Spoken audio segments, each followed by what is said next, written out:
Discover the world के मुअज़्ज़िज़ नाज़रीन, अस्सलाम वालेकुम। नाज़रीन गिरामी, क़यामत का ज़हूर पज़ीर होना और इस दुनिया का ख़त्म हो जाना और एक नए जहां का वजूद में आना, जहां हर एक को अपने अपने आमाल का हिसाब देना है और फिर जन्नत जहन्नुम के फैसले, ये तमाम वो बातें हैं जिन पर आज तक कुरान और हदीस और मुख्तलिफ किताबें अपने अपने लिहाज से तशरीह करती नजर आती हैं। लेकिन क़यामत के कायम होने से पहले कुछ अहम निशानियां हैं जिनका ज़हूर पज़ीर होना बरहक करार दिया गया है, जिनमें से अक्सर पर हम पहले भी बात कर चुके हैं। लेकिन इनमें से चंद अहम बातें और निशानियां जो बाकी थीं, उनमें से एक हज़रत इमाम मेहदी अलैहिस्सलाम का ज़हूर भी है, जिनका ज़हूर क़यामत के सरबस्ता राजों में से एक अहम राज ही समझा जाता है। दोस्तों, इमाम मेहदी कौन है, किस रूप में आएंगे, कब आएंगे और उनकी आमद के बाद क्या होगा, ये वो बातें हैं जिन पर हर फिरका ही अपने अपने तर्ज और अपने अपने अकायद के मुताबिक बहस करता नजर आता है। मसलन शिया कौम के मुताबिक इमाम मेहदी का ज़हूर बहुत पहले हो चुका है और इस पर वो अपने लिहाज से शवाहिद भी पेश करते हैं, लेकिन सुन्नी हजरात इस बात से इख्तिलाफ करते नजर आते हैं। बहरहाल हम किसी फिरके के हिसाब से नहीं बल्कि तारीख व तहकीक के मुताबिक और कुरान व अहादीस की रोशनी में इस पर बहस करेंगे। ख़वातीनो हजरात, इमाम मेहदी अलैहिस्सलाम का ज़हूर तो बरहक है और इस पर आप सल्लल्लाहु अलैहि वसल्लम ने भी अपनी अहादीस मुबारका में बता दिया था और इनके ज़हूर के मुतालिक अबू दाऊद, इब्ने माजा और तिरमिज़ी की अहादीस में मुफस्सल बयान भी किया गया है कि आप सल्लल्लाहु अलैहि वसल्लम ने एक बार हजरत आयशा रज़ियल्लाहु ताला अन्हा से फरमाया था कि एक वक्त आएगा जब हर तरफ फितना और फसाद होगा, लोग दीने हक छोड़ बैठेंगे। उस वक्त एक शख्स जो फातिमा रज़ियल्लाहु ताला अन्हा और हजरत अली रज़ियल्लाहु ताला अन्हो की नस्ल में से होगा, वो दुनिया में आएगा और हर तरफ अमनो अमान फैला देगा। इसी तरह एक बार बाबे इल्म यानी सैयदना अली अल मुर्तजा रज़ियल्लाहु ताला अन्हो फरमाते हैं कि एक बार आप सल्लल्लाहु अलैहि वसल्लम ने इरशाद फरमाया कि दुनिया में एक दिन आएगा जब मेरे खानदान में से एक फर्द उठेगा और दुनिया को इंसाफ से भर देगा। वो मेरी नस्ल में से होंगे और उनका नाम मेरे नाम पर होगा और उनके वालिद का नाम मेरे वालिद के नाम पर होगा।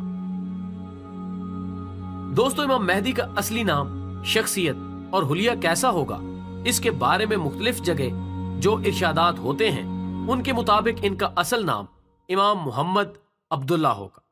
मेहदी इनका लक़ब होगा जिसके मानी हिदायत याफ्ता खलीफा के हैं। इनका चेहरा नूर की मानिंद चमक रहा होगा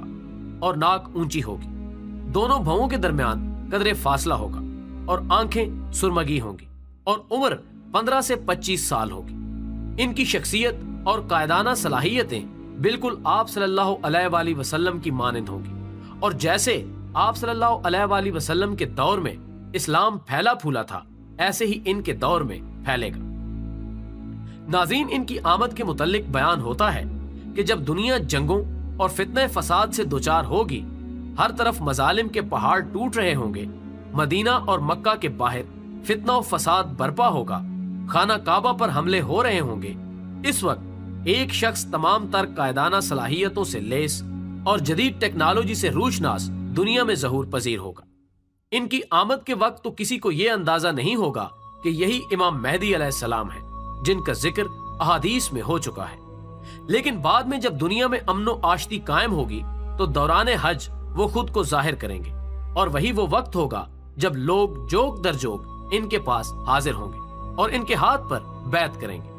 क्योंकि मुसलमानों के लिए ये हुक्म है, जैसा कि आप सल्लल्लाहु अलैहि वसल्लम ने फरमाया था कि एक दौर आएगा जब दुश्मनाने इस्लाम मुसलमानों को इस तरह कत्ल करेंगे जैसे खाने वाले खाने के बर्तनों पर टूटते हैं, और उस वक्त अगर तुम मेहदी को देखो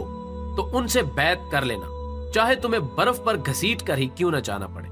क्योंकि वो अल्लाह का खलीफा होगा। अबू दाऊद। नाज़रीन गिरामी, रिवायत और अहादीस के मुताबिक उनकी आमद ऐसे वक्त पर होगी जब जंगों का दौर होगा, यानी वो जंगों के पसे मंजर में तशरीफ लाएंगे और आखिरी सलीबी जंगें भी उन्हीं के दौर में होंगी और ये जंगें अपने गहरे असरात छोड़ेंगी। ये ऐसा वक्त होगा जब मदीना तबाह हो रहा होगा और यरूशलेम फल फूल रहा होगा। इमाम मेहदी अलैहिस्सलाम मक्का से मदीना की तरफ चलेंगे فوج کے لشکر مکہ اور خانہ کعبہ کو تباہ کرنے کے لیے آ رہے ہوں گے تو انہیں زمین میں دھنسا دیا جائے اور لوگ کسی امام کے بغیر حج کر رہے ہوں گے اور منا کے مقام پر جنگ ہوگی، ہر طرف فساد مچے گا۔ ایسی صورتحال میں ان کا ظہور ہوگا کہ لوگ انہیں دیکھتے ہی ان کے ساتھ بیعت کریں گے، لیکن کچھ لوگ ایسے ہوں گے جو منافقین میں سے ہوں گے اور وہ ان کا ساتھ چھوڑ دیں گے۔ آپ علیہ السلام برائی سے جنگ کریں گے اور فتنے کو ختم کرنے کے لیے پوری طرح میدان میں اتریں گے۔ انہیں شہید کرنے کی کوششیں بھی کی جائیں گی، لیکن اللہ کا یہ خلیفہ برائی کا خاتمہ کر کے رہے گا۔ اس کے علاوہ بعض جگہ ان کی آمد سے متعلق کچھ اور بھی نشانیاں بیان ہوتی ہیں۔ مثال کے طور پر رمضان میں 2 بار سورج گرہن کا ہونا، جو کہ محققین کے مطابق ایک ہی سال یا مہینے میں ہونا ناممکن ہے۔